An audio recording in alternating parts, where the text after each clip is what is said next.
बिस्मिल्लाहिर्रहमानिर्रहीम, अस्सलाम वालेकुम। मैं हूं सलमान हैदर। दुआ है परवरदिगार से कि उसने आपको और आपके अहले खाना को अपनी हिफ्ज़ व अमान में रखा हो। जनाब, वो तंजीम सामने आ गई है, उस तंजीम का नाम भी सामने आ गया, उसका दावा भी सामने आ गया, उसके मुंदरजात भी सामने आ गए और उन्होंने कानून हाथ में लेने का फैसला भी किया।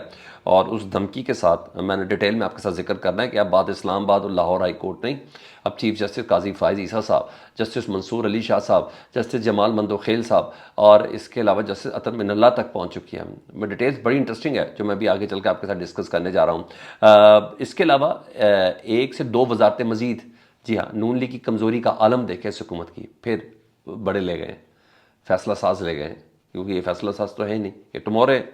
और अहम तरीन वजारत सर, एक तो वजारत खारजा थी, वो मिल गई जो उनको देनी थी। हाँ, वजारत ख़जाना, वजारत दाखिला और अब तीसरी अहम तरीन वजारत जिसमें माल ही माल है, पैसा ही पैसा है जनाब, वो भी है मुस्लिम लीग नून के हाथ में नहीं रही। अभी आगे चल के बताऊंगा, हैरान रह जाएंगे। और 353 FIRs, जी हाँ, वो उड़ने जा रही हैं और बाकायदा तौर पर ये लिख के दिया जा रहा है। इसकी डिटेल मैं आपके सामने रख देता हूँ। सबसे पहले ज़रा मैं धमकिया में इस ख़त की तरफ जाऊँ, और उससे पहले रिक्वेस्ट, चैनल देख रहे हैं तो चैनल सब्सक्राइब कर दे, बटन दबा दे ताकि मेरा और आपका राब्ता बहाल रहे। जजिस को ये धमकिया में इस ख़त वाला मामला ये बढ़ता जा रहा है और ये थम नहीं रहा। पहले इस्लामाबाद हाई कोर्ट था, फिर आज वह लाहौर हाई कोर्ट के हवाले से पता चला और अब सुप्रीम कोर्ट। जी हाँ, इस्लामाबाद पुलिस ने खुद इस बात का एतराफ़ किया है, इस्लामाबाद हाई कोर्ट में अदालत के अंदर कंफर्म किया है कि चीफ जस्टिस काजी फायज़ ईसा समेत सुप्रीम कोर्ट के दीगर 3 जजेस को भी ये धमकी आमेज़ ख़त मिले हैं, जिसमें justice Jamal Mandokhail, justice Mansoor Ali Shah, justice Athar Minallah शामिल हैं। और 1 अप्रैल को ये ख़त मिला, और ताकि वो पैनिक ना फैले इसलिए इन्होंने बात को नहीं बढ़ाया, मगर अब बात जब प्रोब हो रही है तो उन्होंने एतराफ़ किया। और मेरा ख्याल है शायद ये अप्रैल फूल वगैरह समझे हो, तो मगर ये बातें बड़ी काफ़ी तशवीशनाक है। लग रहा है अप्रैल फूल तक भी हो तो, मगर फिर भी सज़ा बनती है भाई, ये कोई छोटा मोटा मामला नहीं है, क्योंकि हम असल मुद्दे से हिल रहे हैं ना। असल मुद्दे 6 जजेस का वो ख़त है, हम इसके बाद उस मुद्दे से हिल रहे हैं, इस कन्फ्यूजन में नहीं पढ़ना। बस मेरा भी काम ये है कि मैं आपको बार बार कहूँ, उस कन्फ्यूजन में आपने नहीं पढ़ना, ठीक है जी। और ये बड़ा तशवीशनाक मामला है, अगर ये बाय डिज़ाइन हो रहा है ना तो डेफिनेटली ये मामला इतना सादा भी नहीं है। ख़त के कुछ मुंदरजात आपके साथ शेयर करूँ जी। तहरीक नामूस पाकिस्तान नामी कोई तंजीम है जी, आज तक सामने तो नहीं आई भाई, पता चला है जी। और उसने बड़ा डेंजर का निशान, वो खोपड़ी वगैरह ये सब बनाई जो पेट्रोल के टैंकर के ऊपर बनी होती है, और वेलकम टू एंथ्रेक्स भी लिखा उन्होंने इसके ऊपर। और लिखा है कि सुप्रीम कोर्ट ऑफ पाकिस्तान में आप लोग, ये जो चीफ जस्टिस को ख़त लिखा है ना काजी फायज़ साहब को, मैं उसका तर्जुमा बता रहा हूँ। उन्हें कि चीफ जस्टिस ऑफ पाकिस्तान ने लिखा कि सुप्रीम कोर्ट ऑफ पाकिस्तान में आप लोग इस मुल्क के क़याम से ही इंसाफ का ढोंग रचा रहे हैं। साल ब साल ये मुल्क अफरा तफरी, गुर्बत, करप्शन, बदअमनी की लपेट में रहा है। सुप्रीम कोर्ट को हमारे मुकद्दस मुल्क में जो गलत है इस पर हतमी चेक होना चाहिए। इसकी बजाय आप मसले का हिस्सा बन गए। बुराई को बचाने वाला जज, बुराई को बचाने वाला जज, जर्नैल और सियासतदान मादरे वतन की लानत और बीमारी है। हम आपको अपने मुल्क को मज़ीद कमज़ोर नहीं होने देंगे।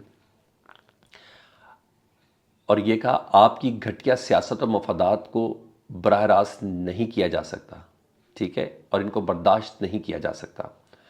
जो कुछ तुमने किया इसका बदला तुम सबको मिलेगा। ये ख़त और इसके साथ, यानी एंथ्रेक्स पाउडर की बात है, इसके साथ जो है ये आपकी याद दहानी हो जाए कि तौबा कर लें या तैयार हो जाए। पाकिस्तान जिंदाबाद के साथ उन्होंने बोला। सर ये बड़ी ही अजीबोगरीब सिचुएशन क्रिएट हो गई है। और मैंने फिर बोला कि हम असल मुद्दे से हटाया जा रहा है, क्योंकि अब चीज़ें कितनी ज़बरदस्त तरीके से बदल रही हैं।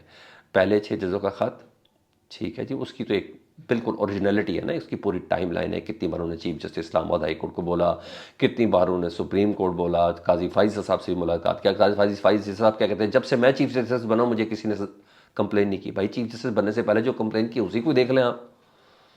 अच्छा, ये मामला इतना सीरियस हो गया, पार्टीज बार्स वगैरह सब ने टेकअप किया, फ़ौरन एक कमीशन बनाया गया रिटायर्ड जज साहब के उसकी सरबराही में।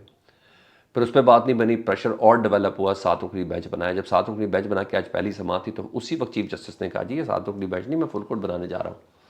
ठीक है, ये चीज़ें कितनी स्पीड से बदल रही हैं। तो इस सारे मामले को उलझाने के लिए ये ख़त वाला मामला डेफिनेटली बड़ा मानी खेज है, इसको एड्रेस होना चाहिए। और तो और ना, जब chief justice Islamabad high court ने जब आज आईजी डीआईजी वगैरह ऑपरेशंस को बुलाया ना, उन्हें बताया, उन्होंने कहा भाई ख़त में लिखा क्या पढ़ा है आपने, ये किसके नाम लिखा हुआ है, क्या है क्या नहीं। उन्होंने कहा जी, ये डीआईजी साहब कहते हैं लिखाई बड़ी मुबहम सी लिखी है, पढ़ नहीं सकते। तो चीफ जस्टिस ने कहा मेरे सेक्रेटरी ने पढ़ लिया है, आप क्यों नहीं पढ़ सकते, आप सिर्फ नाकों पर खड़े हो रहे हैं, लोगों के मुंह सूंघ रहे हैं, असल काम करें। और हुकूमत की भी आज दुर्गत बनाई है, हुकूमत की दुर्गत बनाई है सुप्रीम कोर्ट के जजेस ने, जस्टिस मंसूर अली शाह ने, जस्टिस अतर मिन्नल्लाह साहब ने। आपको पता ना 5 अफराद 9 मई के जिनको ज़मानत हुई थी, और जैसी ज़मानत करके वो बाहर निकले थे, उनको जेल से बाहर निकलते उनको दोबारा गिरफ्तार कर लिया एमपीओ के तहत। तो दोनों जजेस ने कहा है, उन्होंने कहा सुप्रीम कोर्ट ने ज़मानत के बावजूद आप एमपीओ के पीछे छुप रहे हैं। ये अटर्नी जनरल को बोला, यानी हुकूमत को बोला है कि आप एमपीओ के पीछे छुप रहे हैं। और यानी सुप्रीम कोर्ट ने बताया कि ये हुकूमत खिलाफ वर्जी कर रही है, हमारे अहकामात की, सुप्रीम कोर्ट की खिलाफ वर्जी कर रही है। तो आज बैंड बज रही है जी। और ये मैं आपको बताऊँ, ये जो मेरी प्रेडिक्शन है उससे चीज़ें पहले ज़रा सिमट जानी है, ये मामला ऐसा होना है, क्योंकि उधर जरदारी साहब बिल्कुल तैयार बैठे हुए, ये मैं आपको बता दूँ। और इसके अलावा, इससे पहले कि मैं एफआईआर से मुतलिक बताऊँ, आम पेशरफ्त कुछ और भी हुई है। और वो आम पेशरफ्त यह है कि कुछ लोगों को मज़ीद महकमे दिए गए हैं और कुछ को मज़ीद कोऑर्डिनेटर बना दिया गया। उसकी तफसील मैं आपको अगर थोड़ी सी मैं बता दूँ तो ये आहिस्ता आहिस्ता ना ये साइज़ बढ़ता जा रहा है काबीना का। हाँ, मैंने जो कहा, दो वजारतें जो गई हैं ज़रा वो सुन लें, आप हैरान हो जाएंगे सर। अलीम खान आपको पता है नून लीग का हिस्सा नहीं है, ठीक है, और ये बनी बनाई क्या हुआ सब आपको पता है। अलीम खान साहब को मवासलात का कलमदान भी दे दिया गया है। सर ये वही कलमदान होता है जिसने मोटर पे बना ली होती है, जिसने सड़कें बना ली होती है, जिसने कंस्ट्रक्शन का सारा काम करना होता है। इससे बड़ी तगड़ी मालदार वजारत कोई नहीं होती सर, ठीक है जी। और होती तो वजारत दाखिला भी बहुत मालदार है, लेकिन उनको इसका कलमदान मिल गया जी। यानी नून लीग इतनी बेबस है शहबाज शरीफ साहब कि अपने बच्चों को अपनी एक वजारत भी नहीं दे सकते तगड़ी वाली। अच्छा, इसके अलावा अहम वजारतें अब नून लीग के पास नहीं है ना, यानी चौधरी सालिक साहब को बैनुल मज़ाहिब वजारत भी मिल गई, और फिर एक और मिल गई, फिर मुज़फ़्फ़र मलिक साहब को भी एक और साफ़ी चार्ज मिला, चौधरी तनवीर साहब को मिला, वही आम ही था।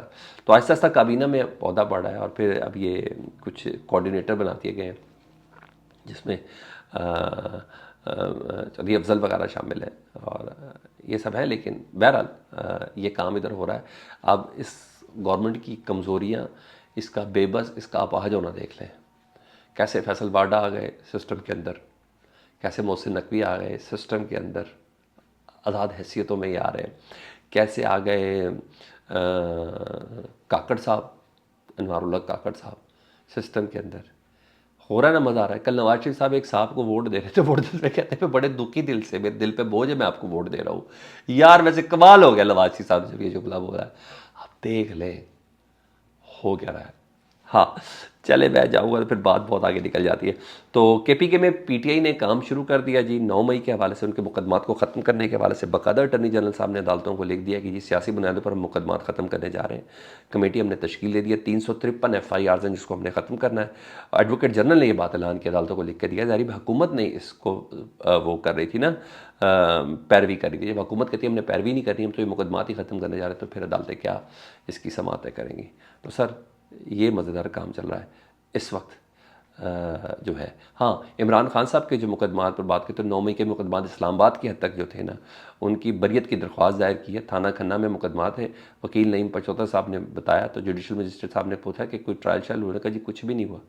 15 अप्रैल को दलाइल तलब कर लिए। मेरा ख्याल है पीटीआई ना बड़े बड़े केसेस में तो ज़ाहिर बात है साइफर वाला इमरान खान साहब ईजी हो जाएंगे, तोशाखाना में हो चुके हैं। अब इद्दत में निकाह वाला मसला है, तो बाकी छोटे मुकदमे आपको फिर उनके पीछे भी पाकिस्तान तहरीक साथ लगी कि उनको भी साथ कर ले, क्योंकि बाद में फिर ये इन छोटे मुकदमा में गिरफ्तारी जारी रखते हैं। फीडबैक से मुतल्लिक आगा करें, अपना बहुत ख्याल रखें। अल्लाहुम्मा सल्ली अला मुहम्मद व आले मुहम्मद।